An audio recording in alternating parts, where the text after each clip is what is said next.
voilà à nouveau de retour pour notre vidéo du dimanche. Donc aujourd'hui on va parler de la peur, puisque c'est un sujet qui concerne beaucoup d'entre nous, hein, comme d'habitude. Tous les sujets concernent beaucoup d'entre nous. Donc n'hésitez pas, suite à cette vidéo, à me contacter si vous le souhaitez. Mes coordonnées s'afficheront à la fin en dessous de la vidéo. Vous pouvez me contacter par téléphone, par mail, toujours le même principe. Je peux vous conseiller, je peux vous aider, je peux vous donner des petites choses à faire pour vous améliorer, avancer, répondre à vos questions. Donc vous n'hésitez surtout pas à m'appeler si vous le souhaitez. Alors aujourd'hui, donc, on va parler de la peur.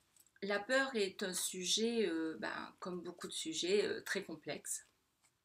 Et malheureusement, la peur, on en a des tas et des tas et des tas. Je ne connais personne qui n'ait pas de peur en elle ou en lui. Nous avons des peurs à la base qui sont normales, c'est-à-dire que ce sont des peurs qui font partie de notre corps, de notre horloge biologique. Ce sont des peurs qu'il est bon d'avoir parce que ces peurs nous préviennent des dangers que la vie peut nous occasionner. Le bonjour de Roméo, dit bonjour chouchounet, voilà. S'il ne vous dit pas bonjour, ça ne va pas, il faut qu'il soit de la partie, monsieur.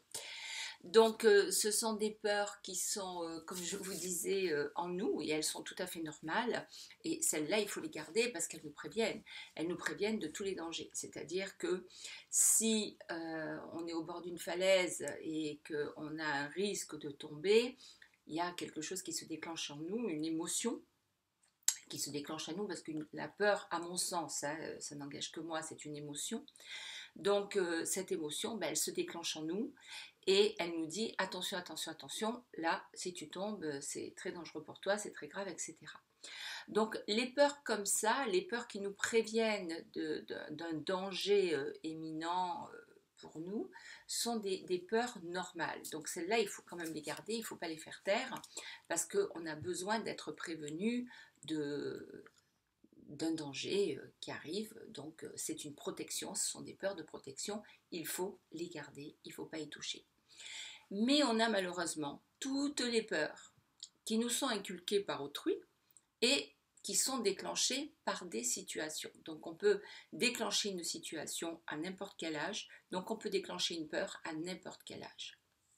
Alors il y a des peurs du départ, c'est-à-dire que il y a des peurs qui nous sont inculquées familialement, hein, par les parents, par le frère, par la famille, par les enseignants. À l'école, on peut déclencher des peurs. Par nos camarades de classe, on peut déclencher des peurs. Un exemple, on est enfant, notre frère ou notre sœur nous enferme dans une pièce noire, mais pour jouer, bien évidemment, qu'est-ce qui va se passer ? Il y a une panique qui va se déclencher en nous, donc une peur va s'installer, et de ce fait, vous pouvez, dans votre vie d'enfant, d'adolescent et d'adulte, vous traîner cette peur du noir, parce que cette peur aura été déclenchée, et bien évidemment, pas guérie. Donc il peut y avoir aussi la peur de ne pas réussir dans ses études. Si vous avez des parents bienveillants, bien évidemment, qui ont voulu que vous réussissiez dans vos études et vous a transmis une peur de ne pas y arriver par rapport à leur attente, c'est une peur qui va vous poursuivre aussi toute votre vie. Pourquoi ? Parce que vous aurez toujours peur de mal faire, vous aurez toujours peur de ne pas atteindre le but que vous vous êtes fixé, parce que dès le départ, on vous aura inculqué cette peur par leur comportement, une peur de ne pas réussir et de ne pas satisfaire l'autre. Donc ça, c'est embêtant parce que ce sont des peurs qu'on se traîne. Donc professionnellement, ça peut être un handicap pour vous, ça peut être un handicap dans votre scolarité, ça a pu être un handicap dans plein de choses en fait, puisque on ne peut pas décevoir, on doit réussir, mais est-ce qu'on est capable de réussir? Donc ça déclenche aussi une peur. Il peut y avoir la peur de la violence aussi. Si vous avez grandi dans un milieu familial qui était violent physiquement, ça a pu déclencher d'énormes peurs chez vous. Et ces peurs, une fois qu'elles sont installées aussi, peuvent toute votre vie être présentes face à la violence. Donc on va reproduire certaines choses, on va se protéger en mettant en place une vie affective qui ne va pas vous correspondre, mais vous allez vous protéger, donc vous serez jamais en phase avec un bon comportement relationnel de votre vie. Alors la peur est un sentiment qui peut être paralysant. C'est un handicap. La peur est un mauvais sentiment quand il est transmis par quelque chose, pas quand il est inné, puisqu'on a la chance d'avoir un corps qui nous prévient de plein de choses. L'être humain est une machine formidable. On ne sait pas utiliser toutes nos capacités et tous ces éléments extérieurs à nous, malheureusement, nous fragilisent et on vit mal notre vie alors qu'on a tout en nous pour bien la vivre. Donc les peurs, c'est paralysant. Les peurs, ça nous empêche d'avancer et ça nous fait prendre les mauvaises décisions. C'est-à-dire que face à une peur, on est dans la mauvaise analyse et comme on est dans la mauvaise analyse, on est bien évidemment dans la mauvaise décision. Parce que c'est paralysant, on est paralysé, on ne réfléchit pas comme on devrait réfléchir, on n'a pas de recul sur la situation pour prendre la bonne décision, on est simplement guidé par ce mauvais sentiment qui est au fond de nous, qui est la peur. Donc, il y a toutes sortes de peurs. Alors, il y a des petites peurs, il y a des grandes peurs, il y a des peurs qu'on peut guérir soi-même en faisant certaines petites choses. Il y a des peurs qu'on ne peut pas guérir soi-même parce que trop enfouies, trop profondes, trop traumatisantes. Donc là, il faut impérativement avoir un spécialiste pour vous aider, puisqu'il y a des peurs phobiques, enfin, il y a toutes sortes de choses. Tellement qu'il y en a, on ne peut pas en parler, on peut pas parler de tout. Là, je vous parle de peurs qui sont importantes mais moindres, dans le sens où on peut arriver à se débarrasser avec des exercices de ces peurs. J'ai une cliente que j'ai suivie pendant quelques temps et d'ailleurs je suis assez fière du résultat. Cette femme ne sortait jamais de chez elle parce qu'elle avait peur d'aller dans la rue, elle avait peur de quoi qu'il se passe à l'extérieur de sa maison. Donc elle restait toujours chez elle. Elle ne s'est jamais mariée, elle a vécu avec sa maman jusqu'au décès de sa maman, mais elle ne sortait jamais. Et un jour, elle m'a contactée et on en a bien sûr longuement discuté. Et suite aux conversations que nous avons eues, un jour, elle s'est décidée, elle m'a écoutée, elle a eu confiance, mais ça a été tout un travail qu'on a dû mettre en place toutes les deux. Elle est sortie jusqu'à sa boîte aux lettres. Ça n'a pas duré très longtemps, mais elle a réussi à aller jusqu'à sa boîte aux lettres et elle est rentrée chez elle. Elle m'a rappelé à ce moment-là, elle m'a dit, voilà, je viens pour la première fois d'aller à ma boîte aux lettres. Donc c'est juste un exemple, mais c'est un exemple très important. Ça veut dire que avec de la volonté, avec une bonne prise de conscience, on peut arriver à se sortir de tous ces sentiments qui sont vraiment négatifs pour nous et nous pourrissent la vie au quotidien. Donc déjà, il va falloir réfléchir à vos peurs parce qu'il est très important de prendre conscience de vos peurs. Donc pour l'exemple des peurs de l'échec, de ne pas réussir, alors j'aime pas ce mot échec, on en parlera une fois, mais bon, ça s'emploie malheureusement. Donc de ne pas réussir la mission bien donnée par nos parents, c'est-à-dire que voilà, on est enfant, tu dois travailler bien à l'école parce que tu dois faire ceci ou tu dois faire cela, ou une réussite du père tellement imposante que vous n'avez pas le choix d'avoir la même réussite que lui, mais la barre est tellement haute, est-ce que vous allez pouvoir être ce qu'il est, ou la mère, peu importe. Est-ce que on vous met tellement sur un piédestal que vous n'avez pas le choix que de réussir, mais là aussi c'est pareil, il s'installe des peurs. Est-ce que je suis capable de donner ce qu'on me demande de faire? Est-ce que je peux être à la hauteur de ce qu'on me demande d'être à la hauteur? Alors tout ça fait que vous allez, enfant, vous forcer, vous obliger à mettre en place un certain comportement pour donner satisfaction à la demande, mais cette satisfaction, elle va être donnée par le biais de la peur. Parce que vous aurez toujours peur de ne pas réussir à satisfaire la demande. Et de là, vous pouvez déclencher plein de choses. Vous pouvez être anorexique, vous pouvez être boulimique, vous pouvez être dépressif, vous pouvez être enfermé. Enfin bon, ça peut déclencher plein de mauvaises choses chez vous. Vous pouvez avoir toujours la boule au ventre, ça peut vous déclencher des problèmes intestinaux. La peur peut déclencher énormément de mauvaises choses. Alors quand vous sentez, si vous êtes quelqu'un, on est tous, hein, attention, on est tous enclins à avoir peur de quelque chose. Je veux dire moi-même, les autres, moi j'ai eu plein de peurs, je les ai guéries, j'en ai encore que je guéris, sur lesquelles je travaille, mais c'est vrai qu'au fur et à mesure qu'on délivre ces peurs, alors je peux vous garantir que la vie ressemble vraiment à autre chose et on est super bien. Mais alors vraiment super bien. Donc, qu'est-ce qu'il faut faire? Il faut déjà se poser les bonnes questions et se dire, voilà, tous les jours, quand je vais au travail, j'ai le ventre noué, pourquoi j'ai peur d'aller au travail, pourquoi je ne suis pas bien avec mon travail, qu'est-ce qui me déclenche ça? Est-ce que ce sont mes camarades de travail? Est-ce que c'est moi toute seule? Est-ce qu'on me demande de faire des choses et j'ai cette peur de ne pas y arriver? Donc il va falloir poser sur un papier, écrire en fait quelles questions vous vous posez par rapport à ce mal-être. Ça c'est important de marquer toutes les questions du mal-être. Pourquoi ceci, pourquoi ceci, pourquoi cela? Les réponses, elles vont arriver, ne vous inquiétez pas. C'est-à-dire qu'après, vous allez procéder par élimination. Donc vous allez vous dire, j'ai peur d'aller au travail parce que ma collègue de travail, Joséphine, me met une telle pression que ça ne peut pas correspondre et je ne suis pas bien parce que j'ai peur de cette pression. Tac. En fait, c'est le lieu qui ne me va pas. En fait, c'est la charge de travail qui ne me va pas. En fait, tout ce qui va vous passer par la tête, vous allez le noter. Tout ce qui sera en correspondance de ce mal-être vis-à-vis du travail, par exemple.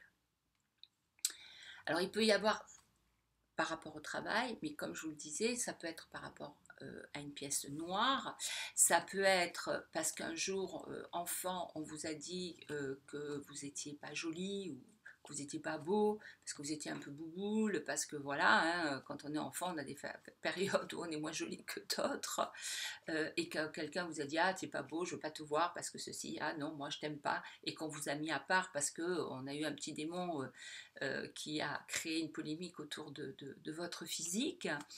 Et ça c'est resté gravé en vous, c'est-à-dire qu'après, il y a la peur de ne pas pouvoir plaire. Donc c'est un handicap aussi, parce que de toute façon, dans votre tête, vous ne plairez jamais. Et cette peur, elle est en vous, parce que chaque fois qu'il va falloir être confronté à une situation de drague, en fait, affective, d'avoir envie d'avoir une relation avec quelqu'un, etc., cette peur va être là, va vous paralyser, va vous polluer et vous empêchera de faire la démarche de séduction. Et vous pourrez aussi, comme ça, vous jeter dans les bras du loup, du premier ou de la première qui passera, parce que même si ça ne vous correspond pas, parce que vous avez peur de ne pas plaire, donc cette personne s'est intéressée à vous, il faut que j'y aille parce que je ne plairai jamais à personne d'autre. Donc vous voyez, les peurs, ça peut amener beaucoup de mauvaises choses et beaucoup de mauvais comportements. Alors pour en revenir à ce que je vous disais, une fois que vous avez écrit donc toutes ces questions et que vous avez réfléchi à ce qui vous déclenche ce mal-être, cette peur qui se déclenche et pas l'envie de, ce blocage intérieur parce que vous sentez que c'est là. Et ensuite, il va falloir écrire également comment vous vous comportez quand vous êtes dans la situation. C'est-à-dire, je me soumets parce que j'ai peur, ça me déclenche des maux de ventre, ça me déclenche des migraines, ça me déclenche un bégaiement, ça me déclenche un tremblement, ça me déclenche n'importe quoi. Enfin, je veux dire, voilà, parce que ça peut déclencher plein de choses. Alors, on ne peut pas tout citer. Donc, ce que je vous conseille de faire, c'est bien évidemment d'écrire toutes les émotions que cette situation déclenche en vous. Et une fois que vous aurez fait ça, il va falloir procéder par élimination. C'est-à-dire se dire, mais ça m'a déclenché ça. Mais pourquoi ça me déclenche ça? Qu'est-ce qui peut faire que je me mette dans cet état parce que cette personne se comporte comme ça, ou parce qu'on m'a dit ça, ou parce que ce travail ne me correspond pas, ou je ne sais quoi. Et là, il va falloir commencer à faire une marche arrière. Il va falloir se dire, quand j'étais enfant, comment ou qu'est-ce qu'on m'a dit? Est-ce qu'on m'a obligé, enfin obligé, c'est même pas une obligation. Est-ce que mes parents me rabâchaient sans arrêt et tu dois y arriver et tu dois ceci et tu dois cela et on m'a pas donné de possibilité de ne pas y arriver. On m'a simplement donné la possibilité de tu dois absolument ou est-ce que je devais être meilleure que ma mère ou meilleure que mon père. Il faut que vous réfléchissiez au comportement du foyer au moment où cette peur a commencé à rentrer chez vous. Alors, il faut se dire que la répétition d'un comportement, votre cerveau l'a inculqué, et comme ça a été répété pendant très longtemps, votre cerveau ne connaît pas d'autres fonctionnements. Mais ce fonctionnement, il ne vous appartient pas. C'est un fonctionnement qu'on vous a inculqué parce que vos parents, peut-être eux-mêmes, leurs parents se sont comportés comme ça, donc ils vous ont transmis cette peur. Donc toutes vos peurs ont une racine à l'origine.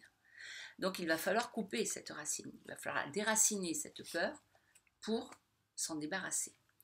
La recherche de l'origine de votre peur est quelque chose d'extrêmement important. C'est vrai, c'est du travail, c'est de la réflexion, c'est du pourquoi, ça prend du temps, c'est casse-tête, mais quelque part c'est un choix. Ou on veut s'en débarrasser, ou on veut continuer à vivre avec. Chacun est libre de sa propre décision.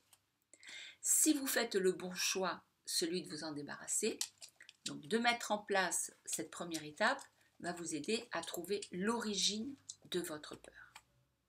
Donc une fois qu'on a l'origine, une fois qu'on sait qu'on a la source, mais là, il va falloir faire un travail pour se libérer de cette peur. Alors, vous avez des gens qui peuvent le faire tout seuls, vous avez des gens qui ont besoin d'être accompagnés. Ça, c'est à vous de voir si vous pouvez vous en libérer avec certaines méthodes ou si vous préférez voir quelqu'un pour vous aider dans cette démarche et vous aider à enclencher un mécanisme pour vous libérer de cette peur. Mais il faut vous dire que après cette peur, même si vous arrivez à vous en libérer, et je vous le souhaite, il y en a une autre qui peut faire face. Et ça, c'est fort possible. Mais pas de panique. Vous aurez le mode d'emploi pour la première, vous aurez le mode d'emploi pour la deuxième. Donc ça veut dire que petit à petit, vous allez étudier vos peurs et vous allez vous libérer de vos peurs. Alors en parler, c'est facile. Le mettre en pratique, c'est beaucoup plus compliqué. Bien évidemment, j'en sais quelque chose, puisque moi-même, je l'ai pratiqué et comme je vous dis, avec le mode d'emploi, après ça va beaucoup plus vite et on avance, et puis bon, avec l'âge aussi sûrement, la maturité, mais après on avance beaucoup plus vite dans cette libération. Alors, une fois qu'on a pu identifier la source, qu'on a tous les éléments de la source dans les mains, ce que je vous conseille de faire, c'est de repartir dans de la méditation. C'est-à-dire, la méditation, c'est très important de la faire parce qu'elle vous permet de lâcher prise. Et on repart dans le lâcher prise. Le lâcher prise, c'est la clé de beaucoup de choses. Alors, il y a des méditations sur la peur. Donc, ce qui est intéressant dans les méditations, c'est de les faire le soir avant de s'endormir. Parce que s'endormir sur une méditation, c'est quelque chose de très important. Parce que votre cerveau s'endort avec la méditation, avec ce que la méditation vous inculque. Donc toute la nuit, il travaille avec. Et ce qui est important, c'est le matin au réveil également. Votre cerveau est tout frais puisqu'il s'est bien reposé, il a dormi normalement. Donc vous pouvez aussi lui rentrer de bonnes informations. C'est-à-dire, vous pouvez réfléchir à votre peur et vous dire « je n'ai aucune raison d'avoir peur de ma supérieure hiérarchique, par exemple, puisque cette peur, elle ne m'appartient pas. C'est une peur qui appartenait à mon père, à ma mère, à je ne sais qui. C'est eux qui m'ont déclenché cette peur, qui m'ont inculqué leur propre peur, mais moi, au fond de moi, je n'ai aucune raison d'avoir peur. » Donc, si vous voulez, ce sont des petites choses comme ça qu'il faut vous mettre dans la tête et il faut vous répéter régulièrement, même dans la journée. Quand vous êtes dans votre situation de peur, hop, maintenant que vous l'avez identifiée, vous savez ce qu'elle est. Donc, mettez-vous bien dans la tête que cette peur, elle n'est pas à vous. Elle est à quelqu'un d'autre, mais elle n'est pas à vous. Donc, vous n'avez aucune raison d'agir avec cette peur. Donc ce travail, il faut le faire au quotidien. Et chaque fois que l'émotion de peur, paf, se réveille, et bien là, qu'est-ce qu'on fait? On se répète, on se répète, on se répète, on se répète. Et vous allez voir que petit à petit, cette peur va disparaître progressivement, un petit peu chaque fois. Et un matin, vous allez vous réveiller et cette peur, où elle sera? Elle sera complètement partie de chez vous. Alors, il y a une chose aussi, c'est qu'il ne faut pas faire taire ces peurs. Il faut juste les laisser partir. C'est-à-dire que quand votre sentiment de peur est là, écoutez-le, réfléchissez-le, et à partir du moment où vous l'avez écouté, à partir du moment où vous l'avez réfléchi, ça va sortir tout seul, ça va partir. Pourquoi? Parce que vous ne l'avez pas bloqué. Au contraire, vous l'avez laissé agir consciemment, vous l'avez accepté, et du fait de l'accepter, votre peur va partir. Parce que vous ne la retenez pas, mais vous la laissez s'en aller. Donc c'est toujours important d'accepter l'émotion que l'on ressent. Quand on ressent une émotion et qu'on en est conscient, qu'on sait pourquoi on la ressent, qu'on a fait le travail en amont pour la trouver, il est important de la laisser se déclencher. Une fois qu'elle est là, on la réfléchit et on la libère. De ce fait, on va la libérer. C'est bizarre, mais ça fonctionne comme ça. Alors dites-vous que votre cerveau a besoin d'une contre-indication, c'est-à-dire qu'il faut effacer les anciennes programmations pour lui mettre de nouvelles programmations. Le cerveau est modulable, donc on peut inculquer de bonnes informations au cerveau, donc il faut le faire. Il faut enlever les mauvaises, donc les faire partir pour les remplacer par des bonnes. La pensée positive. Et la pensée positive fait des miracles. Et mes méditations, je continue avec ça, font aussi des miracles.